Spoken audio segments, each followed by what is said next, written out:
siku yenye furaha. Lakini mahali popote ulipo, karibu sana katikati ya kipindi chetu kizuri hiki hapa ambacho Mungu ametupa neema.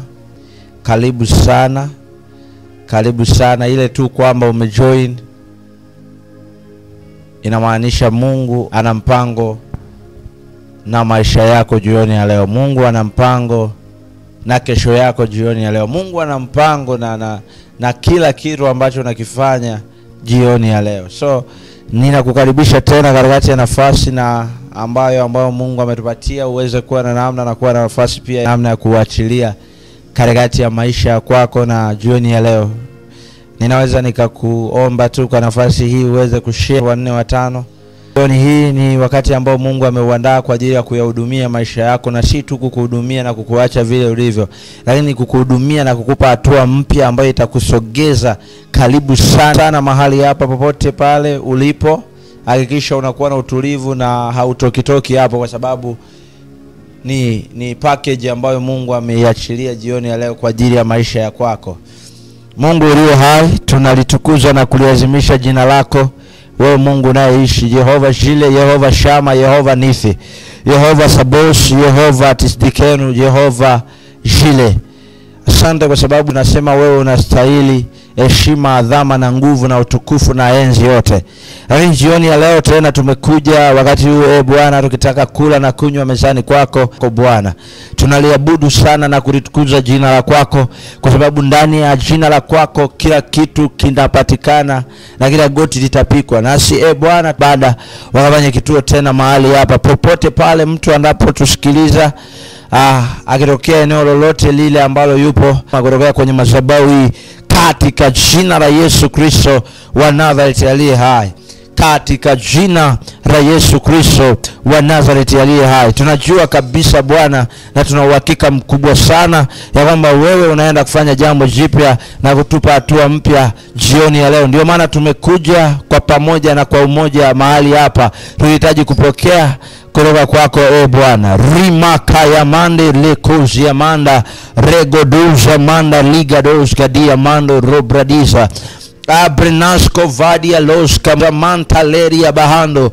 abrezanta laria koza liga banta leso pradia erobazia bahando lubuzaya. Unaweza ukamwasa neema na nafasi ambayo umenifanya niweze kuwepo mahali hapa. So unaweza ukaanza tu kumwambia Bwana Yesu asante. Muinulie kinywa chako Bwana Yesu. Rego ya magoraba handa rabrodiza rezo balado hando zaya manda rabu saga rika bahando zaga daya bahando, katika jina la Yesu Kristo na kwa damu ya Yesu Kristo wa Nazareti aliye hai. Bahanta raba yando rubu saka rima yanta rabo zamanda liga yantoria lema yaka shanta liga manzo, na kwa damu ya Yesu Kristo wa Nazareti aliye hai. Acha jioni ya leo Bwana akupe mema na mema yakawe ni sehemu ya maisha ya kwako. Raba kaya mahana raba yando rubusa. Unaweza ukamshukuru tu Bwana, unaweza ukamwambia tu Bwana ni asante kwa sababu ya jioni ya leo. Bado sijaona watu hapa ambao wako serious. Haya mande rebosa manda liba yanda riba yando robo saka ya bahando robosa. Anza tu kumwambia Bwana. Unaweza ukawa upo kwenye gari sahi, unaweza ukaona nifuatilia kutokea kwenye dukani kwako, unaweza ukaona nifuatilia kutokea nyumbani, unaweza ukaona nifuatilia kutokea sehemu yoyote ile. Acha nikwambie kwamba Yesu yuko mahali hapa na ana jambo kwa ajili ya maisha yako. Rama kaya bahando robosa manda riba yanda rabo sakaya mahando ais kapadi ya manta rosa paya rima yando robosa manda rabo hando soria. Acha nguvu za Bwana zikufuate. Aya bahanda raba karaba kosa manda rima handeba ebragadia bahando robo shebranazo taya rima karaba hando robo shebranos kavaria lishe manta lishe kolia bahanda liko manda raba yanta liga yanta zoria abezontadia manteza kodi bahandos shepara shebradia hando. Neema ya Bwana wetu Yesu Kristo na upendo wa Mungu Baba uko mahali hapa kwa ajili ya kutusaidia sana sisi ambao tunajiona hatuwezi. Haya makaraba sagada ya bahando rubusa manda Rimagara, haijalishi unapitia kipindi gani, haijalishi unapitia hali gani, lakini acha nikutie moyo jioni ya leo ya kwamba Yesu anampanga dia bahanda.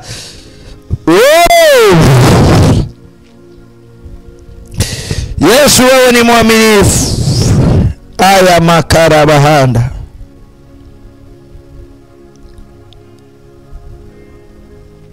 Rabosha parabos. Eskodia manta lima hande kadia bahando roboza. Rima kanda baya goza bande laba duza bradiga manda gira. Shebradia. Nisaidie kuandika amen. Nisaidie kuandika amen hapo chini. Nisaidie kuandika amen. Nisaidie kuandika amen. Habarose pradans kovradia manta loda. Abreshanda liga manta lodia manda. Riga mando robosa. Help me to type amen and your life shall never be the same again. Help me to type amen. Liso bradiga mando robosa laba zunda gadi ya kosa. You are about to experience the victorious life upon your life. Liso manta lega dusa. Liba yanto leba liga zona badi ya kosa. Let the spirit of the living God let it allocate a favor upon your life. Rimasaka bradia mantaya. Unaweza ukaomba tena, unaweza ukaomba. Uya mahande kababa baba. Wewe Yesu ni mzuri, wewe Yesu ni mzuri. Kara baba baba handa baba baba baba. Rika baba baba hando robo. Lese magada hando robo. Liko baba hando robo. Saka bahanda rabu. Amen, amen, amen, amen, amen. Kara baba sika bahanda liga ba. Wewe ni mwema Yesu. Kara baba sakatara baba. Aya makara bakoza manda liga doza manda. Leko ze pradia manta liga. Kila wakati ambao tunasogea madhabahuni kwa Bwana, jambo usiojua ni kwamba Yesu anatupa, tunapata nafasi ya kusogea mbele za Bwana. Yesu anatupa hatua mpya kwenye maisha ya kwetu.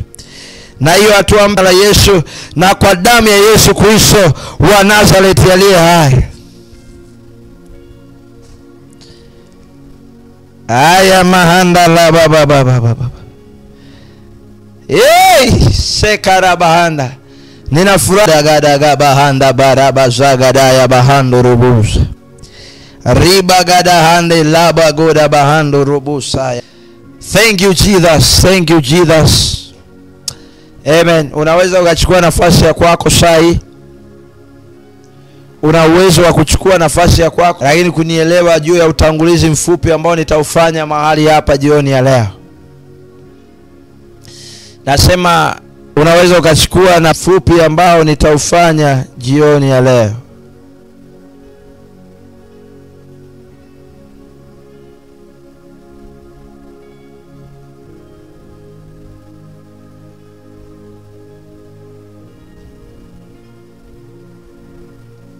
Tamani uelewe kitu kimoja.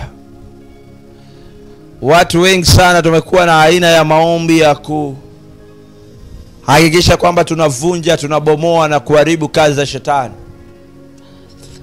Lakini watu wengi tumekuwa hatuna maarifa ya kutosha ya kutusaidia kuona ni namna gani au ni kitu gani kinatokea kila wakati ambao tunasema tunabomoa na kuharibu. So jioni package ya maarifa. Na maarifa hayatakaa yasogee kwenye maisha yako kama hautakuwa na taarifa za kutosha kwa habari ya jambo fulani. So jioni ya leo ninatamani nikwambie ya kwamba ukweli ni kwamba maarifa ambayo utayapata kesho ndio ambayo yatakufanya uishi kesho. Kwa hiyo ni lazima uwe na tayari na uwe na moyo wa kutafuta maarifa mapya kila siku kwenye maisha yako. Hivi leo upo vile ulivyo ni kwa sababu ya maarifa na taarifa ambazo unazo kwa habari ya maisha yako.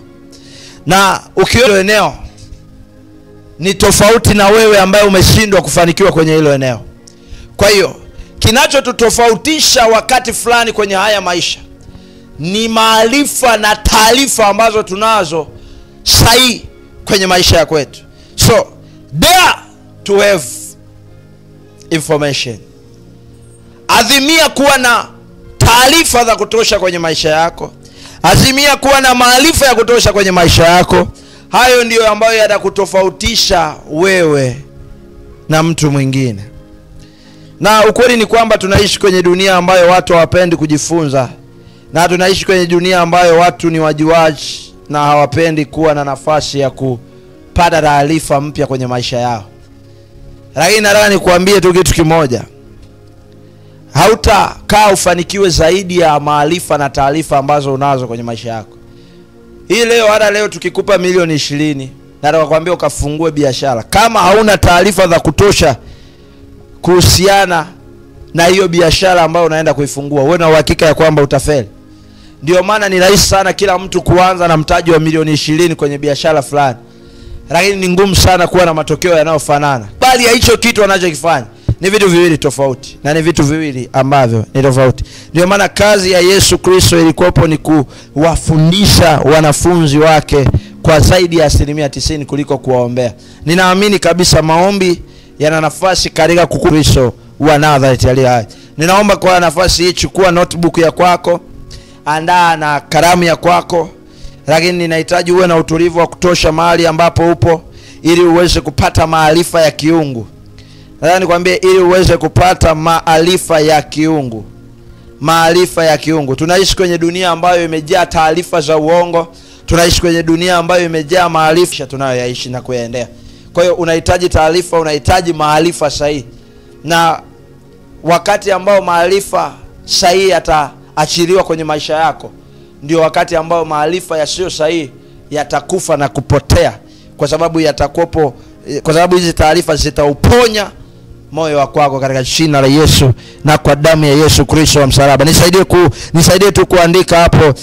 Amen, amen, amen. Ni wakati ambao Mungu anaenda kukuvusha jioni ya leo kwa maarifa ambayo yataachiliwa hapa, na taarifa ambazo ninaamini zitakupa hatua mpya kwenye maisha yako katika jina la Yesu Kristo na kwa damu ya Yesu Kristo wa Nazareti aliye hai. Nisaidie kuandika amen. Nisaidie kuandika amen.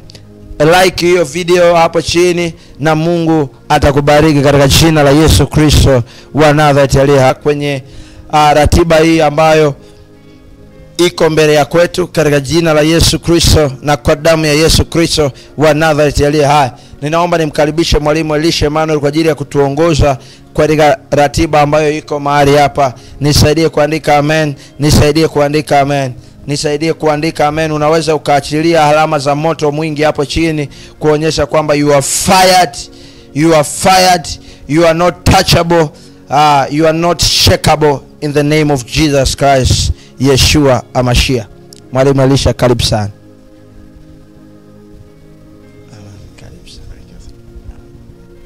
Mungu, Bwana Yesu asifiwe sana. Popote pale ulipo, naamini ya kwamba unatarajia sana Mungu kusema na maisha yako.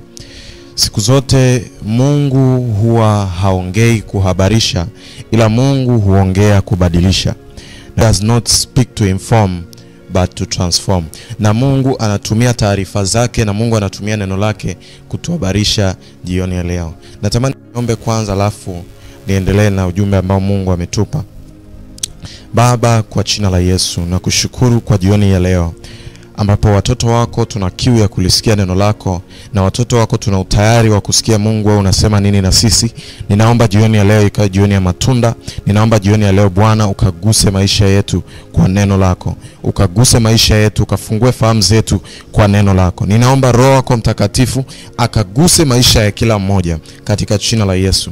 Imeandikwa, mtu akiwa ndani ya Kristo amekuwa kiumbe kipya. Ya kale yamepita, tazama yamekuwa mapya. Bwana Yesu, ninaomba amisha maisha ya mtu huyu kuwa mtu, kutoka kwa mtu. Bwana Yesu asifiwe. Siku ya leo angalia somo linaloitwa ya yako. Kila mwanadamu aliyeumbwa na Mungu kwenye uso wa nchi ana njia yake. Na ninaposema njia, namaanisha ni ule mchakato mzima utakaomchukua mtu. Kwa kila mtu ana njia yake, basi inabidi ufahamu kwamba hizi njia huwa hazifanani. Kila mtu ana njia ya kwake, kutokana njia zinatofautitanguliza kusudi la mtu kabla mtu hajafika. Kwa hiyo siku Mungu anaanza kazi ya kutembea na mtu alipozaliwa, kila mtu alishaandaliwa njia yake. Sasa kama kila mtu ana njia yake, je, ni watu wote wamefanikiwa kwenye njia zao?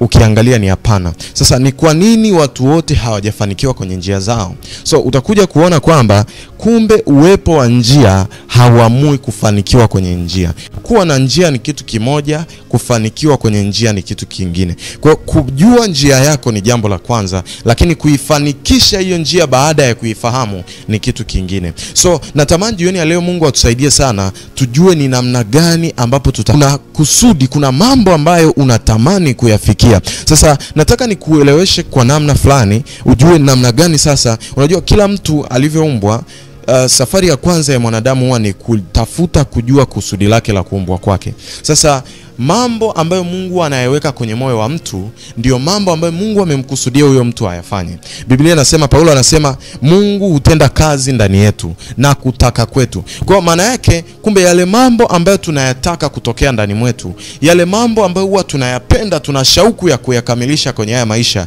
ndio mambo ambayo Mungu ameyaweka kwenye mioyo yetu. Ndio maana utakuta mambo unayoyatamani wewe ni tofauti na mambo anayoyatamani mwingine. Maana yake mambo aliyoyaweka Mungu kwenye moyo wako, hayo ndio Mungu anatamani uyafanye. So kuna mambo unatamani uyafanye, ni mambo ambayo yanaugusa moyo wako. Kama huna uwezo wa kuyakamilisha, kutokuwa na uwezo haimaanishi kwamba Mungu hajayaweka moyoni mwako. Kama Mungu ameyaweka kwenye moyo wako, amini ya kwamba kuna siku Mungu atafanya ufikie kwenye hilo eneo alilokusudia. Ukiangalia kuna watu ambao wameandikwa kwenye Biblia walikuwa wanatamani kuyafanya mambo, ila hawakuwa na jinsi za kuyafanya hayo mambo. Biblia inasema Mungu anamwambia Gideoni, inuka wewe shujaa. Gideoni anauliza, mimi itakuwaje niwe shujaa akati natokea kwenye kabila lilo dogo na watu wangu ni wadogo, na tena mimi ndo wa mwisho kabisa? Lakini Mungu anasema, anayatamka mambo ambayo hayapo kana kwamba yamekwisha kuwapo. Maana yake Mungu yeye anautazama mwisho wako na si mwanzo wako tu, anaujua na mwisho wako. Sasa na leo tunatamani, Mungu anataka atupe kujua namna gani tuzifanikishe njia zetu, namna gani tufanikishe biashara, Bwana atukuzwe kupitia sisi. Maana yake tutakapoishi yale Mungu aliyotukusudia, ndipo utukufu namna ambayo Mungu anataka tuishi. Kuna mambo unaangalia wanadamu wanayapambania sana. Inatakiwa ufahamu kwamba kuna wakati ukifanya mambo uyafanye, kuna nguvu ya kiungu inayokubackup kufikisha hicho unachotakiwa kufanya, lakini pia kuna provision ya kiungu kufikia hicho ambacho ni mimi. Lazima njia yako ifanikiwe, hata kama sio leo, hata kama sio kesho, ni lazima njia yako ifanikiwe. Nataka tuangalie cha Yoshua sura, tutaanzia mstari wa 7. Anasema, uwe hodari tu na ushujaa mwingi, uangalie kutenda sawasawa na sheria yote, uangalie kutenda sawasawa na sheria yote aliyokuamuru Musa mtumishi wangu, usiache kwenda mkono wa kuume au mkono wa kushoto, upate kufanikiwa sana kila uendako. So kama kuliishi, kulitafakari, kulisoma neno la Mungu, kulitafakari neno la Mungu, kulitenda neno la Mungu na kuliishi neno la Mungu. Ndugu zangu, maarufu kwa kanuni hii haimaanishi kwamba sio kanuni.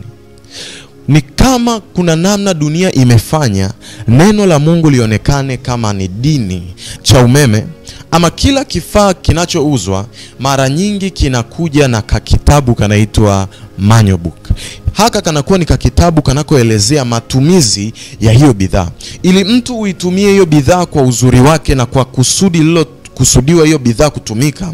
Utabidi ujifunze na usome kile kitabu ambacho hiyo bidhaa imekuja nayo.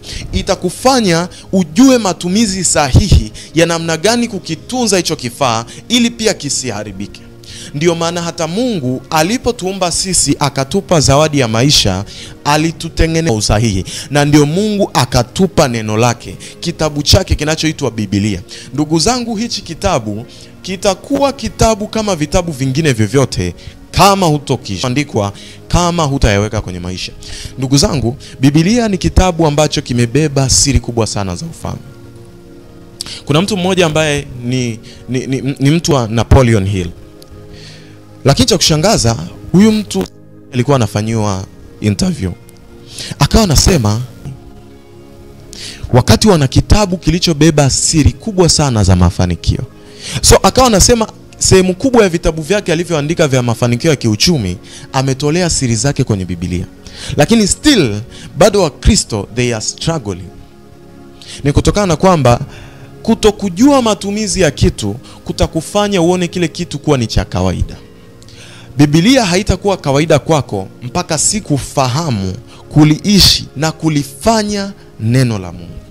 Ndugu zangu, mtu aliumbwa na neno, na kama litakalomfanya mwanadamu afanye kwa kile Mungu alichomkusudia afanye. Biblia inatuonyesha kwenye Mwanzo sura ya 1 mstari wa 26, Mungu anasema na tumfanye huyo mtu. Baadaye Mungu akaleta watu wakaandika neno ambalo hilo neno limekusudiwa kumuongoza huyu mtu wapi apite, wapi asipite, wapi afanye, wapi asifanye, wapi anene, wapi asinene, wapi afanye yale yampasayo kuyafanya. Ili lengo kubwa ni kufanikisha kile Mungu anataka ukifanikishe kwa ajili ya mapenzi yake. Lakini utagundua kuna vita kubwa sana vya tamthilia. Unaweza kuwa ni mtu mzuri wa mfuatiliaji wa mipira, lakini inapokuja kusoma neno la Mungu ni kama kuna vita kubwa sana watu wanaipata. Na ujue kwa sababu kuna vita fulani, kuna uhuru unaopata. Biblia inasema nanyi mtaijua kweli na hiyo kweli itaweka huru. Kwa hiyo ukweli pekee utakao kufanya uwe huru ni ukweli utakao ujua. Maana yake kuna kweli nyingi ziko kwenye neno la Mungu, lakini hauko huru kwa sababu hujazijua hizo kweli. So uhuru wa mtu uko kwenye kweli alionayo. So Mungu anakusudia sana mtu wake au mwanae au wewe kama mtu wa Mungu ufahamu ile kweli. Mtu unayemuona kwenye ulimwengu wetu ni matokeo ya kweli anazozijua, na ni matokeo ya nini alichokijaza ndani yake. So utakuwa vile. Yesu asifiwe. Bwana Yesu asifiwe. So hawa watoto wangu kuwafikisha kwenye nchi yao ya ahadi. So Mungu anamwambia njia yako wewe Yoshua ni kuwatoa hawa watu hapa walipofika, na kumwambia kuifahamu njia yako haikupi garantii ya kuifanikisha njia yako. Yapo mambo inatakiwa uyafanye ili njia yako ifanikiwe. Yapo mambo inatakiwa uwe na ushujaa mwingi, lakini haitoshi tu ukiwa hodari na ukiwa na ushujaa, haitoshi peke yake kukufanya ufanikiwe. Kingine anasema uangalie kutenda sawa sawa. Ni vitabu vitano, yani ni Mwanzo, Kutoka. Mwambia Musa, alimpa Musa zile amri. Kila uendako hauko kwenye mazingira unayoenda. Haina maana kwamba ukienda kwenye mazingira yaliyofanikiwa ndio utafanikiwa, au ukienda kwenye mazingira ambayo hayajafanikiwa tu anatakiwa aliweke ndani yake. So uwezo wako wa kuishika sheria yote ya Mungu aliyokuamuru na Mungu aliyoandika mafanikio yako kwanza, usipime vitu ulivyo navyo. Pima maarifa na kiasi na kiwango cha neno la Mungu ulichonacho, na unaliangalia neno langu nipate kulitimiza. So mtu atakaye liangalia neno la Mungu atakuwa upande wa Mungu wa kumtimizia matokeo yako. So ukiona kuna maeneo unateseka, ukiona kuna maeneo una struggle sana, maana yake kuna habari kuhusu neno la Mungu kwenye eneo hilo bado huna. Angalie kutenda sawa sawa. So inaanza na wewe kutenda. Mstari wa 8 anasema kitabu hiki neno la Mungu. Inaanza na kusoma neno. Vio fulani ndipo uyafanye. Hapana, unaanza kujizoeza kuyafanya. Unaanza kujizoeza kuyafanya. Njia ya kujifunza kusoma neno la Mungu, kadri unavyofanya ndivyo unaanza kupata matokeo ya neno la Mungu. Anasema kitabu hiki kisiondoke kinywani mwako. Maana yake unakiongea. Unasoma neno la Mungu, unamaliza unaliongea. Unaliongea kwa namna gani? Unakiri yale unayoyasoma kwa kuomba. Unasoma, unayanena, tafakari maneno yake mchana na usiku. Kutafakari ni kuliva alikuwa anasemeshwa Yoshua, ama unaweza kuwa ni mstari aliokuwa anasemeshwa Paulo, lakini pale unapo utafakari unahamisha lile neno kutoka kuwa neno aliloambiwa fulani, linahamia kuwa neno ambalo Mungu anasema na wewe. Moja kati ya sauti kuu za Mungu ni neno lake. Au vipi? Sauti ya kwanza ya Mungu huja kwenye neno lake. So kila anayelisoma neno la Mungu kila itwapo leo, anatengeneza mlango ulio wazi wa Mungu kusema na yeye kila siku. Mara moja. Ukisoma Biblia inasema Mungu anasema na mtu mara ya kwanza, tena ya pili. Maana yake Mungu husema sana na watu.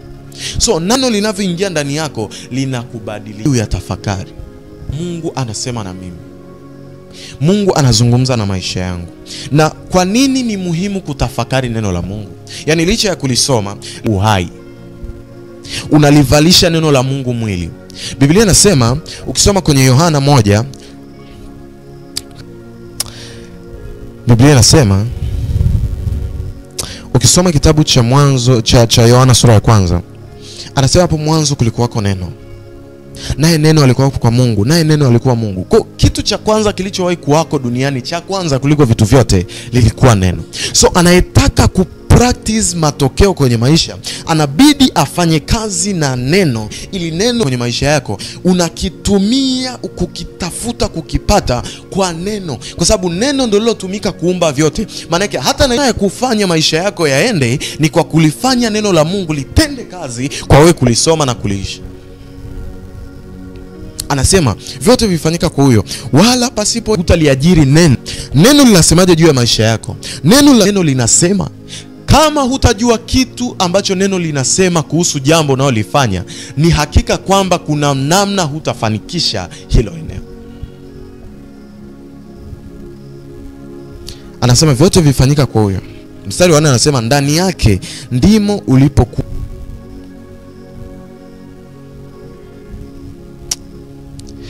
Neno la Mungu.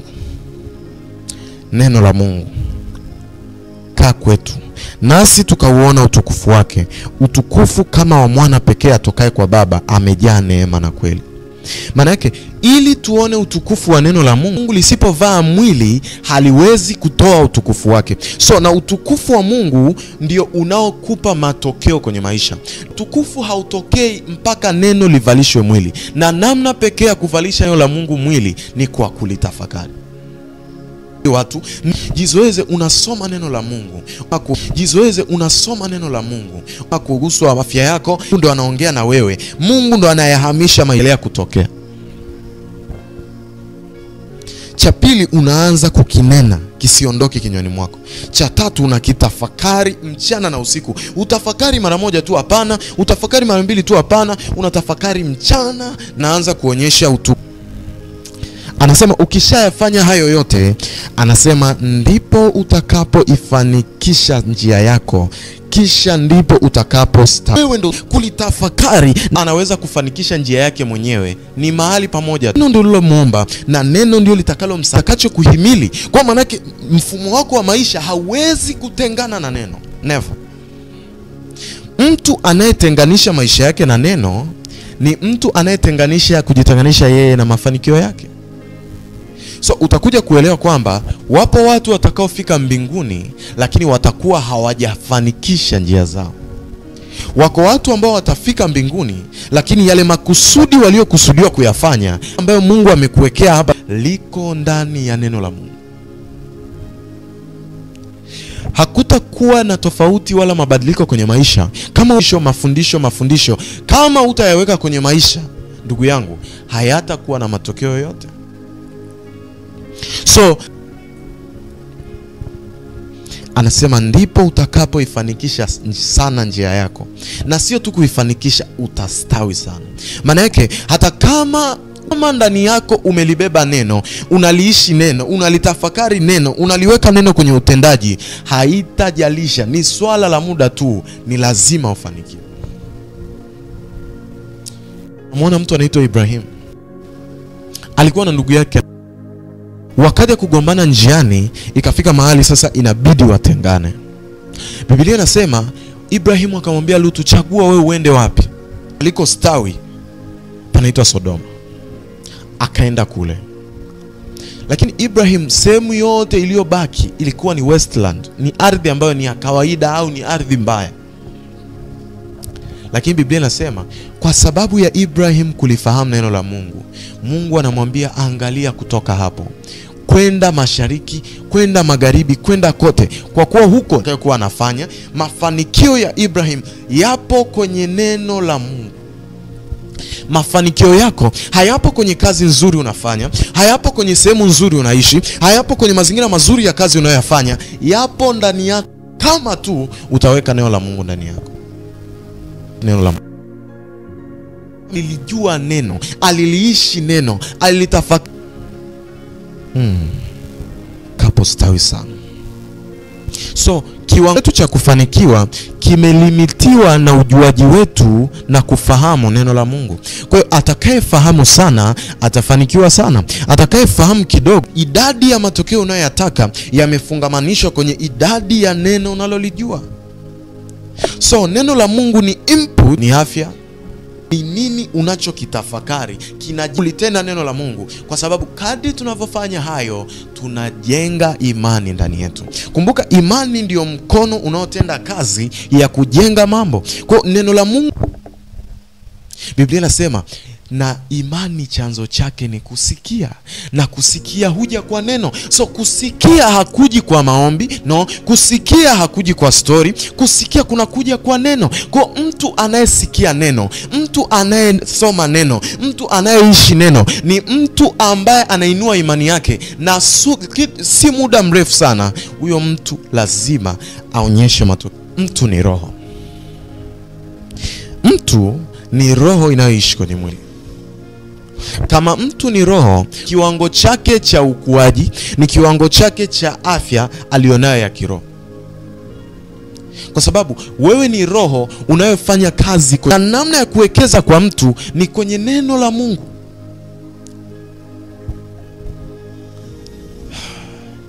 Tena ni uzima. Maana yake ukitaka uzima, ukitaka matokeo, ni inatakiwa ulifahamu neno. Neno linasemaje kuhusu hayo? Neno la Mungu.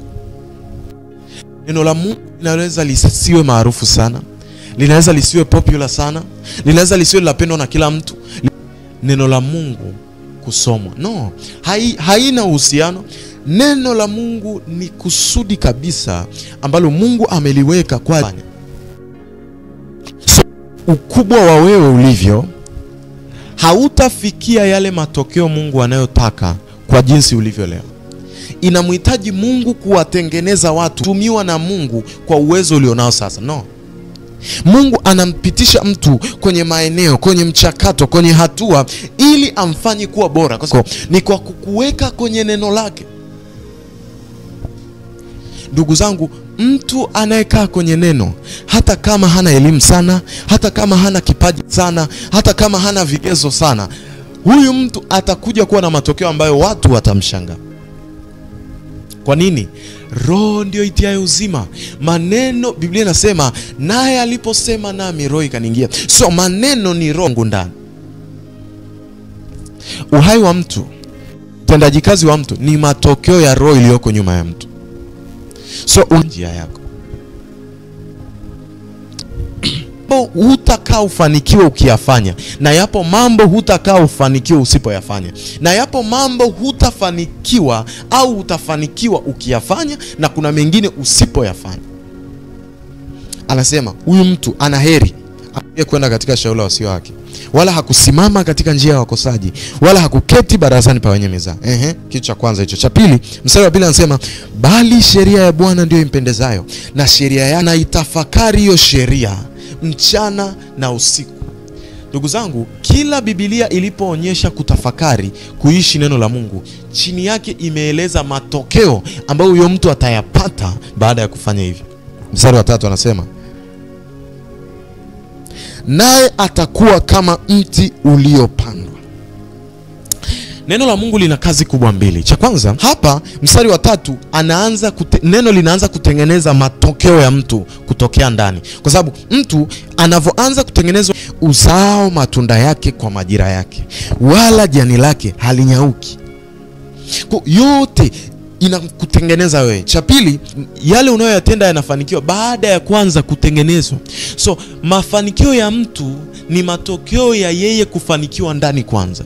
So Paulo anamwambia mwanafunzi wake, anamwambia, mpenzi, na kuomba ufanikiwe sana kama roho yako ifanikiwavyo. So kuna namna roho ya mtu inabidi ifanikiwe kwanza, ndipo atoe yale matokeo kwenye mafanikio ya nje ya kuonekana.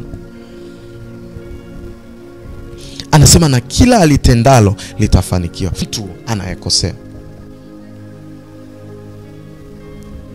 Mstari wa 6 anamalizia, anasema, kwa kuwa Bwana anaijua njia ya wenye haki, bali njia, ukitaka kuijua njia yako na kuifanikisha, jua mambo ya Bwana, jua mtu mwenye njia. Ukimpata mtu anayejua njia, kuleta Mungu kwenye uhusika wa njia yako ni kwa kuliweka neno lake ndani yako, kulisoma, kulitafakari, kuliishi na kutenda sawa sawa na neno linavyosema. Anasema ndipo utakaidi ya kujua neno la Bwana, kuliishi, kulitenda na kulitafakari mchana na usiku. Ni mwana wa Mungu. Kanuni za dunia zilishakataa.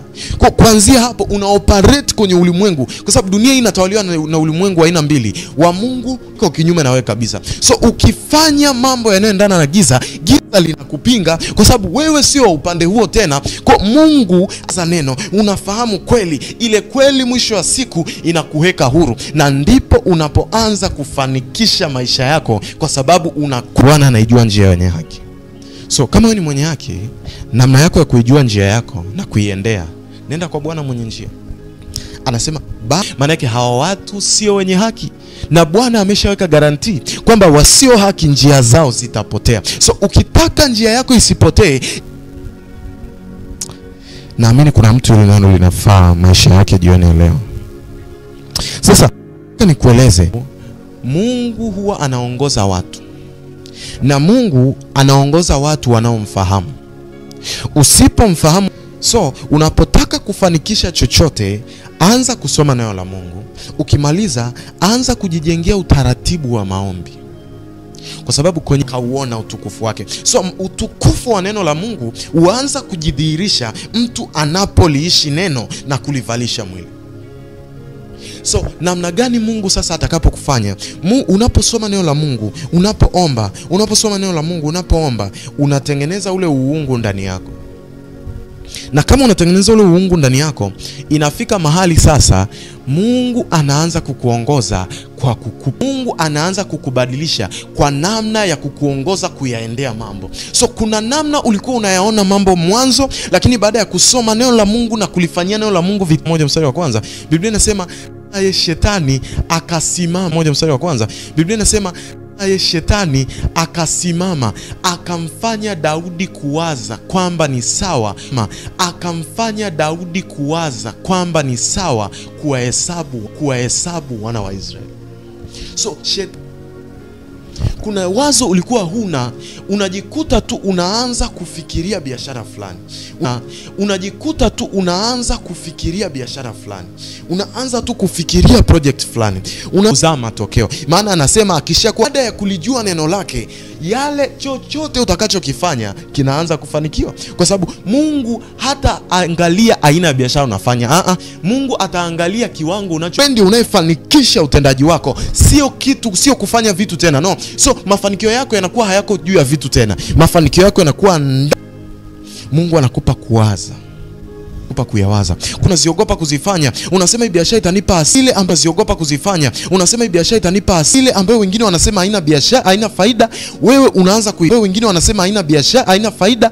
Wewe unaanza kuifanya na unaanza kuona mafanya na unaanza kuona matokeo. Mungu anaanza kukupa namna ya kutafuta matokeo. Mungu anaanza kukupa namna ya kutafuta wafanyakazi, namna yako ya kuwaza na namna yako ya kuyaona mambo. Ungeenda, Mungu anaanza kuongoza njia yako.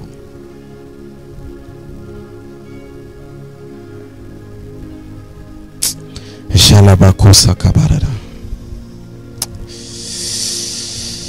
Mungu anaongoza na njia zako, na mawazo yako yatathibiti njia zako na mawazo yako yatathibitika. Una mawazo ya faida ndio, una mawazo ya kufanikiwa ndio, ila unamkabidhije Mungu njia zako? Ni kwa kujipa matokeo juu yako. Nataka jioni ya leo tuombe. Nataka tuombe kwa dakika chache. Nataka kukumbusha tena, ni mpaka umeanza kuyafanyia matendo mambo ya Mungu ndipo na yenyewe yataanza kukupa matendo kwenye maisha yako. Tumeifahamu kweli yako ya kwamba unatupa matokeo kwenye kile tunachokifanya. Na mimi ninaomba kwa jina la Yesu, ninaomba Roho wako Mtakatifu, yule Roho wako wa neno na maombi, akajae kwa wingi ndani ya watoto wako, akawaongoze kwa jina la Yesu. Bwana, mafanikio yako kwenye maisha ya watoto wako ambayo yataletwa kama matokeo ya pale watakapotenda neno lako, katika jina la Yesu. Hadi Baba, ninaomba fanikisha njia za watoto wako, fanikisha njia zao, mwenye njia ya elimu, mwenye njia ya afya, mwenye njia ya ujuzi, fanikisha anapotoka, fanikisha akiwa mjini, fanikisha watoto wako na kuwasaidia kuyatenda sawa sawa yale ambayo Mungu umeamuru kuyatenda, katika jina la Yesu. Na ninaomba mafanikio juu yao, mafanikio kwenye afya zao, mafanikio kwenye uchumi, mafanikio kwenye kila wanalolitenda. Baba, wewe umesema na kila alitendalo litafanikiwa. Ninaomba kila wanalolitenda Baba lifanikishe. Ninaomba fanikisha matendo yao, fanikisha kazi zao, fanikisha biashara zao, fanikisha na kila watakalotia mikono yao kutenda. Bwana Yesu, kutokufanikiwa kusitajwa kwa mtu huyu. Amelisikia neno lako, na umesema yule atakayelisikia neno lako na kulitenda itakuwa kama ile mbegu iliyopandwa kwenye udongo mzuri, itakayozaa matunda. Ninaomba Bwana kwa neno hili likazae matunda kwa mtu mmoja, likazae matunda kwa mtu mmoja, katika jina la Yesu. Bwana, kweli itaweka huru. Ninaomba Baba, maisha ya mtu huyu yawekwe huru kwa jina la Yesu. Maisha ya mtu huyu yawekwe huru kwa jina la Yesu. Roho wako ayaweke maisha ya mtu huyu huru, kose katika njia itakuwa na matokeo kwa jina la Yesu. Baba, nakushukuru. Thank you Jesus. Asante kwa utukufu. Tenda haya tuliyojifunza, atupe kuyafanya haya tuliyojifunza, katika jina la Yesu. Na ninaomba Baba, kwa kila atakayeyatenda haya, ninaomba iwe guaranteed kwake kuwa na matokeo. Ninaomba iwe guaranteed kwake kuwa na impact, kwa jina la Yesu. Wanaotamani kugusa maisha ya watu, wanaotamani kufanikisha mambo yao, wanaotamani Mungu sahihi kwenye maisha yao, katika jina la Yesu. Ninaomba neema yako, ninaomba Roho wako wa uweza, Roho wako wa maarifa, Roho wako wa kumcha Bwana, kwa jina. Mtu wa Mungu, tembea ukiyafanya yale yote ambayo Bwana amekuelekeza, na utakuwa na matokeo, utakuwa na impact kwenye mafanikio. Yamekuwa guaranteed kwenye huu ufalme wetu wa Mungu. Hakuna siri. Siri pekee ni ile usiyoijua. Lakini kwenye huu ya kufungwa, kuna mambo mengine unateseka nayo, sio shetani, no, ni kiwango chako kidogo cha maarifa ulionayo, ni kiwango chako kidogo cha uungu ulichonacho ndani. Mungu tu huli chakula kwa kujisikia, ila unakula chakula kwa ratiba. Asubuhi utakula, mchana utakula, jioni utakula. Weka utaratibu huo pia kwenye neno la Mungu. Soma neno la Mungu. Soma zea utaratibu wa Mungu, kuna impact kwenye maisha, katika jina la Yesu. Na Mungu akutendee mema. Amen. Mungu akubariki sana. Amen, amen. Ninaomba nione hapo chini moto mwingi, kwa sababu ya neno zuri la majira ambayo nilikwambia, maarifa ambayo yataachiliwa hapa jioni ya leo. Hautabaki kama vile ambavyo umekuwa. Kwa nafasi hii ninaomba nione amen nyingi sana hapo chini. Sema amen, amen, amen. Na kama Mungu anazidi kukubariki, zidi kusema amen. Mungu akubariki sana Mwalimu Elisha Emmanuel, kwa sababu ya muda wako na vile ambavyo umejitoa bila kujihurumia kwa ajili ya neema na mafuta ambayo Mungu ameachilia juu yako. Lakini kwa nafasi hii ningependa kumshukuru Mungu pia kwa ajili ya ibada ambayo tumekuwa nayo jioni ya leo. Muda wetu umeshabao jioni ya leo. Shika hiyo sadaka ya kwako, ambatanisha na neno la Mungu, na Mungu hata kuacha vile umekuwa. Katikati huu tuweze kuomba katika jina la Yesu. Mungu aliye hai, hazina zetu zilipo ndipo na mioyo yetu itakapokuwepo. Nami Bwana, tunaungana kwa pamoja tukileta mioyo yetu mbele zako kuyafanya Bwana na kutugusa katika namna na nafasi sio kwa kawaida. Ni katika jina la Yesu Kristo wa Nazareti aliye hai. Ya jioni ya leo ninakusisitiza usikose ibada tena next week, na hakikisha unamfollow Mwalimu Elisha Emmanuel kwenye peji zake za mitandao ya kijamii. andika Elisha Emmanuel, utampata huko na utaendelea kupata maarifa mengi sana sana.